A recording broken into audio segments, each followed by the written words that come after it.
Hi and welcome back to another episode of Learn Wine, Love Wine. Today we're going to be looking at Zinfandel versus Primitivo. So they're same grape but simply from different countries. Zinfandel is from California in America and Primitivo is from Puglia in the south of Italy. Imagine the shape of the boot of Italy and it's in the heel. That is Puglia. Now neither of these two regions of which most people drink the wine are the original region. So Zinfandel came from Croatia, a little Zinfandel wine fact. So it has a very crazy name. If I can try and pronounce it correctly, it's Zyanic Castellanski. Zyanic Castellanski. I shall put it on the bottom and then you can investigate a little bit further.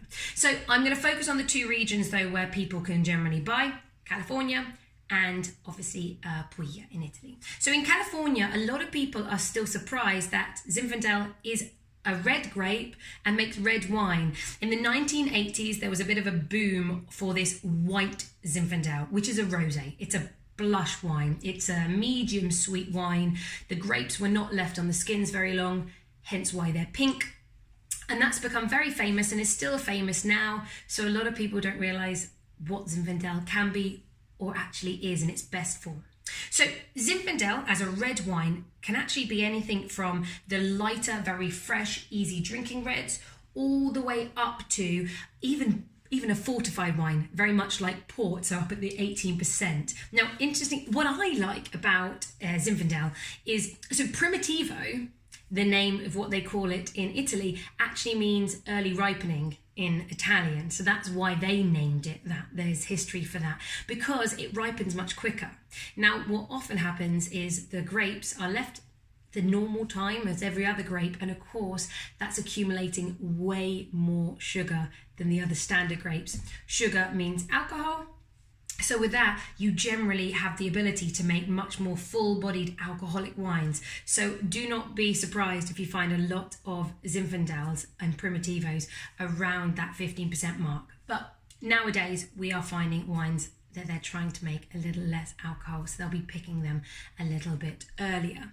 Another kind of cool, I kind of like it, I think it's a cool wine fact about Zinfandel, is actually very often the grapes don't ripen at the same time. So the grapes, the bunch of grapes, are very stuck together. They're very small grapes and there's not much room for air to get through them, unlike other grapes. So for that reason, a lot of the grapes will shrivel up like raisins and some will stay fresh. So if you take that whole bunch and make wine out of it, you're going to get maybe these black fresh flavours, but also some dry fruit and extra spiciness. I quite like that. But of course you have to be careful.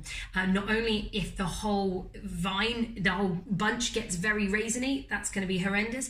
And two, actually they can rot a lot, which is why to get some very good Zinfandel, you need to pay a little bit more money. So just be aware, depending on how much money you're paying, can give a bit of an indication as to what style, the lighter fresh style or slightly bigger and now in oak and richer. So that will give you one indication. Perhaps another indication will be the region. If you see a specific region, it's going to be a little bit more terroir specific. The best region for me in California for Zinfandel is Lodi. Lodi is actually famous for old vine Zinfandel, and that's another thing to look out for. Old vine. Not only are you going to get more concentration, more power, but you'll get a slight more earthiness, maybe even some minerality, so a slightly purer fruit. So it's definitely worth, if you see old vine, go for it. Other regions in California, Dry Creek Valley, Paso Robles, there are lots, but I mean those three definitely are ones where Zinfandel comes from more. So look out for those three, and also look out for the old vines written on the label. The other region would be Puglia. Now, there's again lots of different regions. Have a look for Primitivo de Madurilla. That would be one of the more famous regions that really focuses on Primitivo as a grape variety. Now, today I've got this wine from Majestic. Notice the label. I decided to go with that. Now, I do be careful. Don't just buy wine because of the labels, but I know that a lot of you are doing that, and so I think that winemakers as well need to be aware of the market and that people are biased by labels. This is a very, very funky label. I think it's quite eye-catching, so I thought, right, we're going to try it. Now, this one, you can actually see it says Primitivo underneath the part that says Zin. So they kind of played with it. You can now find, they can now label Zinfandel in Italy. So they might actually say that rather than Primitivo, but Primitivo is the original grape variety. So this from Majestic, I got for $9.99 because I bought more than 6 wines. If you don't, it's $12.99. And this is the Desire Lush Zin 2018 Primitivo. It's by Pasqua. You can see it. This is you won't see it on their website. This is a bit of a special edition that has been made. But if you watched the episode before that I did, I was talking very much about Amarone. They are centered in the Veneto region, very famous for making fabulous Amarones delle Valpolicellas, and they've won lots of Gamborosso awards, the Tre Bicchieri. And if that doesn't make any sense to you, watch the episode before and you'll learn about the Italian wine scoring and you'll know a lot more about Amarone. Okay, so let's give this a little go. This is an IGT wine. Now, that means that Indicazione Geografico Tipica, that doesn't necessarily mean it's a lower level than the DOC wines, which means Denominazione d'Origine Controllata. But the DOC wines have a slightly stricter regime of maybe the yields have to be a little bit smaller. It has to be aged for a little bit longer. But IGT wines mean that there are no rules. So it doesn't necessarily mean that it's going to be a worse wine. It means it could be a more fun wine. They are going against the rules. But be aware of that when you're buying wine and see how it tastes for you. So having a little try of this. It's very concentrated straight away. It's very plummy, and actually, for me, the fruit is not so fresh, but actually more kind of like baked and stewed. It's kind of like stewed plums and baked cherries.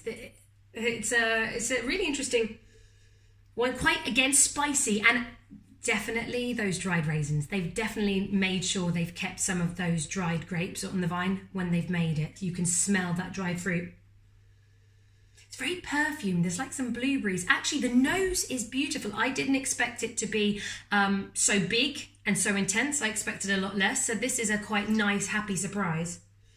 And lots of that and kind of Asian spices, star anise, even a little bit of cinnamon.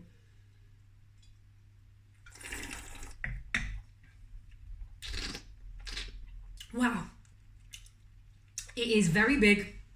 It's the tannins are definitely very prominent, but it's not too powerful. Big, juicy, and definitely raisins. There's a lot of prunes and raisins in there, but it's got quite a chocolatey finish. This is very funny because this is surprisingly has similarities to the Amarone I was trying last week. Really nice, actually, quite a big surprise. So with a big wine like this, I would definitely pair it with, a chili con carne. I think that when you make chili con carnes, you can actually put some chocolate in it. That's a bit of a secret recipe thing I think they do. That would be phenomenal. Kind of a really creamy, dense, concentrated dish like chili con carne. Any kind of barbecue dishes, anything with actually genuinely barbecue sauce and beef. I mean, this is a big wine, so you want big flavours. Surprisingly, this can go quite nicely with blue cheese, especially the fortified style. Imagine a burger with blue cheese kind of melting on top could be really nice. And that kind of the burger style and pork and lamb would be nice for a slightly fresher style of Zinfandel. If you are getting the easy, light drinking Zinfandels, or of course Primitivos as well, you can even do them with poultry. You could do it with some turkey in the oven, a roast dinner, and the lighter style would be able to manage it. But certainly with this one, it is a big wine, so we need big flavours with our food to pair with that. That's actually a real surprise for me. Not bad. This is definitely an experience. If you like punchy, go and get yourself a bottle of this. Any questions, give me a shout. Don't forget to like, share and subscribe. I just found out there's a bell If you click that, you get notified straight away for my next video. So have a lovely week. Any questions, give me a shout, and I'll see you again on the next episode. Cheers.